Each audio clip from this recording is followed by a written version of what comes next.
Bismillahirrohmanirrohim. Kitab Mawaidul Usfuriyah. Hadits ke-10, anjuran mencari surga dan menjauhi neraka. Dari Kulayb bin Hazim radhiyallahu anhu, ia berkata, aku mendengar Rasulullah shallallahu alaihi wasallam bersabda, hai kaumku, capailah surga dengan jerih payahmu dan jauhilah neraka dengan jerih payahmu, karena tidaklah tidur siapa yang menuntut surga dan tidaklah tidur siapa yang menjauhi neraka. Sesungguhnya surga itu dikelilingi oleh hal-hal yang tidak menyenangkan, larangan-larangan, dan neraka itu dikelilingi oleh kelezatan dan syahwat. Janganlah kalian dilalaikan dari menuntut akhirat, surga. Dan datang dalam hadis lain dari Abi Sa'id Al-Khudri radhiyallahu anhu, dari baginda Nabi Shallallahu alaihi wasallam, sesungguhnya beliau telah bersabda, juru panggil berseru ketika penghuni surga masuk surga, sudah tiba waktunya kalian hidup dan tidak akan mati selamanya, tiba waktunya kalian sehat serta tidak akan sakit selamanya, tiba waktunya kalian menjadi muda serta tidak akan tua selamanya, dan tiba waktunya kalian bersenang-senang serta tidak akan sengsara selamanya, tiba waktunya kalian menjadi muda serta tidak akan tua selamanya, dan tiba waktunya kalian bersenang-senang serta tidak akan sengsara selamanya. Itu adalah makna firman Allah Subhanahu wa Ta'ala. Dan diserukan kepada mereka, itulah surga yang diberikan kepada kalian sebagai balasan perbuatan yang kalian lakukan. Quran Surah Al-A'raf ayat 43. Dari Abi Hurairah radhiyallahu anhu, ia berkata, Rasulullah shallallahu alaihi wasallam bersabda, Allah Subhanahu wa Ta'ala berfirman, di surga kusediakan bagi hamba-hambaku yang soleh segala yang belum pernah dilihat oleh mata, belum pernah didengar oleh telinga, dan tidak pernah terlintas pada hati manusia. Tidaklah manusia mengetahui apa yang dirahasiakan bagi mereka berupa kegembiraan sebagai balasan bagi apa yang mereka lakukan. Quran Surah As-Sajdah ayat 17. Dari Abu Hurairah radhiyallahu anhu berkata, Rasulullah shallallahu alaihi wasallam bersabda, Allah Subhanahu wa Ta'ala berfirman, aku siapkan bagi hamba-hambaku yang solih di surga sesuatu yang tidak pernah dilihat, sesuatu yang tidak pernah didengar dan tidak terlintas di hati manusia. Bacalah semau kalian firman-Nya, dan naungan yang terbentang luas, dan air yang tercurah, dan buah-buahan yang banyak, yang tidak berhenti berbuah dan tidak terlarang mengambilnya, dan kasur-kasur yang tebal lagi empuk. Sesungguhnya kami menciptakan mereka, bidadari-bidadari, dengan langsung. Quran Surah Al-Waqiah ayat 30-35. Diriwayatkan dari Mughirah bin Syu'bah radhiyallahu ta'ala anhu, bahwa Nabi Shallallahu alaihi wasallam bersabda, Nabi Musa alaihi salam bermunajat kepada Tuhannya, wahai Tuhanku, beritahulah aku tentang orang yang terakhir masuk surga, berapa bagian yang diperolehnya dari surga. Allah Subhanahu wa Ta'ala menjawab, hai Musa, tidaklah tinggal di neraka seorang muslim melainkan satu orang yang kukeluarkan dengan rahmatku, lalu ia berdiri di pintu surga dan kukatakan, masuklah ke dalam surga. Orang itu berkata, bagaimana aku bisa masuk surga sedangkan orang-orang telah menempati kedudukan-kedudukan dan mendapatkan derajat mereka sehingga aku tidak mendapatkan sesuatu apapun dan tidak mendapatkan tempat. Aku bertanya, hai hambaku, apakah kau rela mendapat tempat di surga sebesar kerajaan dari dua raja di dunia? Orang itu menjawab, aku rela. Kukatakan kepadanya, masuklah ke dalam surga dan engkau akan mendapat beberapa kali lipat dari itu.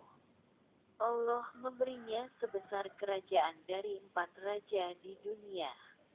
Kiai Musyonif Rahmatullahi alaih berkata, seperti Khurasan, Irak, Yaman, dan Sam, sifat surga terlalu banyak untuk bisa dihitung, namun harus pula diceritakan tentang neraka. Berkata sahabat Anas bin Malik radhiyallahu ta'ala anhu, ketika turun ayat ini. Sesungguhnya neraka adalah tempat yang dijanjikan bagi mereka semua. Quran Surah Al-Hijr ayat 43.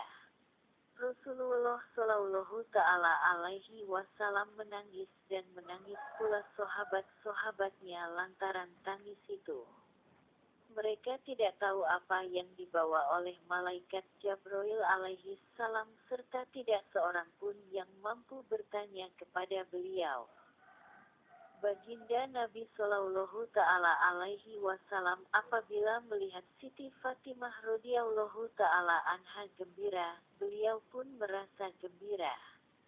Maka pergilah sahabat Abdurrahman bin Auf untuk menemui Siti Fatimah di rumahnya. Dalam riwayat lain sahabat Umar bin Khattab radhiyallahu ta'ala anhu. Ia berkata, Assalamualaikum, wahai putri Rasulillah. Siti Fatimah radhiyallahu ta'ala anha menjawab, Waalaikumsalam.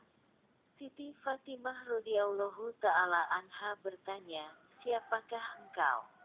Sahabat Abdurrahman radhiyallahu ta'ala anhu menjawab, Abdurrahman bin Auf. Siti Fatimah radhiyallahu ta'ala anha bertanya, hai putra Auf, ada apa kau datang?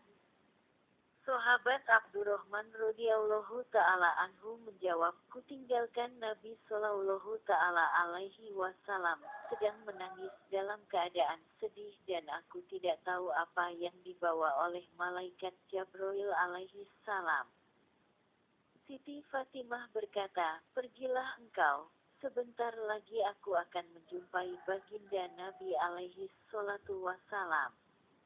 Barangkali beliau memberitahu aku tentang apa yang dibawa malaikat Jibril alaihi salam. Lalu Siti Fatimah radhiyallahu anha memakai baju usang yang ditambal dengan pelepah daun kurma di 12 tempat.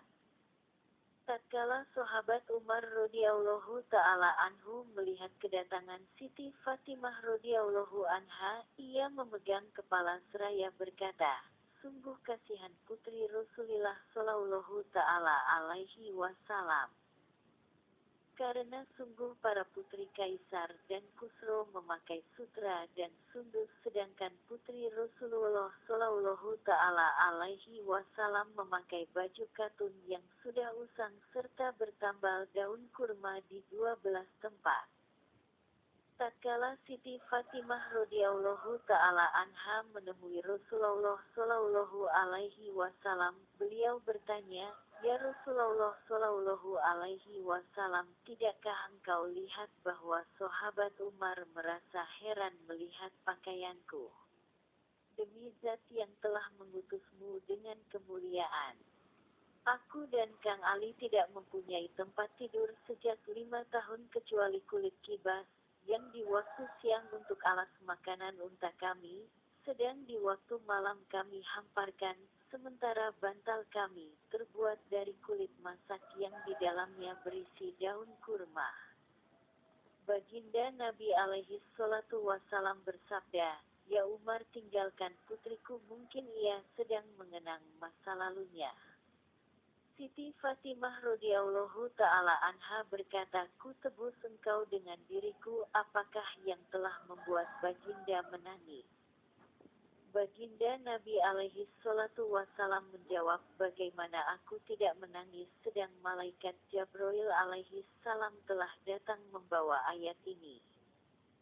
Sesungguhnya neraka adalah tempat yang dijanjikan bagi mereka semua. Quran Surah Al-Hijr ayat 43. Siti Fatimah radhiyallahu anha berkata, ya Rasulullah ceritakan padaku satu bab darinya. Baginda Nabi alaihi salatu wassalam bersabda, "Ya Fatimah, sesungguhnya dorongan pintu dari neraka itu 70.000 gunung dari api neraka, dan di setiap gunung 70.000 jurang dari api neraka, dan di setiap jurang 70 juta bangsa dari neraka, dan di setiap bangsa 1 juta kota. Dan di setiap kota 70 juta gedung dari api neraka, dan di setiap gedung 1 juta desa dari api neraka, dan di setiap desa 70 juta rumah dari api neraka, dan di setiap rumah 70 juta peti dari api neraka, dan di setiap peti 70 juta warna dari siksaan, tidak ada siksaan di dalamnya yang samar bagi pemiliknya." Berkata sahabat Anas bin Malik radhiyallahu anhu, maka Siti Fatimah radhiyallahu ta'ala anha tertunduk seraya berkata, "Kecelakaan bagi orang yang masuk neraka." Maka terdengar sahabat Umar radhiyallahu anhu berkata, "Andai saja aku seekor domba bagi keluargaku, kemudian mereka menyembelihku dan memakan dagingku, memisahkan anggota tubuhku, memecahkan tulang-tulangku, dan aku tidak mendengar penuturan neraka jahanam." Lalu menghadap sahabat Abu Bakar Siddiq radhiyallahu ta'ala anhu seraya berkata, "Andai saja aku burung yang dilepas, aku memakan buah-buahan dan minum dari air sungai, dan menghinggapi dahan-dahan pepohonan, dan tidak ada atasku hisaban, dan tidak ada siksaan, dan tidak mendengar penuturan neraka jahanam." Lalu keluarlah sahabat Ali karomallahu wajhah seraya berkata, "Andai saja ibuku tidak melahirkanku, andai saja saya wafat ketika masih kecil, dan andai saja saya rumput yang dimakan hewan ternak, andai saja hewan buas merobek dagingku, dan aku tidak mendengar penuturan neraka jahanam." Lalu sahabat Salman radhiyallahu anhu keluar seperti melekat di pikiran seraya menaruh tangannya di atas kepalanya sambil menyeru dengan suara tertingginya, "Alangkah jauh perjalanan dan alangkah sedikitnya bekal dalam perjalanan kiamah."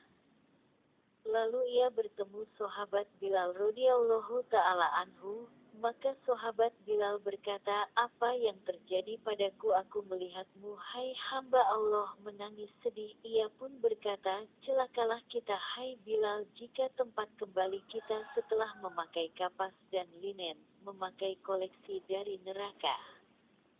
Ia pun berkata, "Lalu celakalah kita jika tempat kembali kita setelah memeluk leher istri, kita menemani setan dalam belenggu. Kecelakaan bagiku dan bagimu hai Bilal jika kita diberi minum dari neraka Hamim dan diberi makan dari buah zakumnya." Diceritakan dari sahabah Mansur bin Amar, ia berkata, "Aku berjalan di salah satu jalan di Kufah pada suatu malam yang gelap untuk suatu keperluan.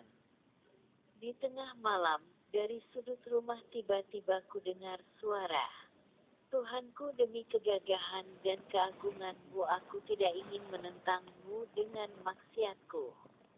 Bukanlah aku tidak mengenalmu ketika berbuat maksiat, melainkan dosa yang menimpaku, takdirmu yang menutupiku, dan kesengsaraan membuatku melakukan maksiat dengan kebodohanku.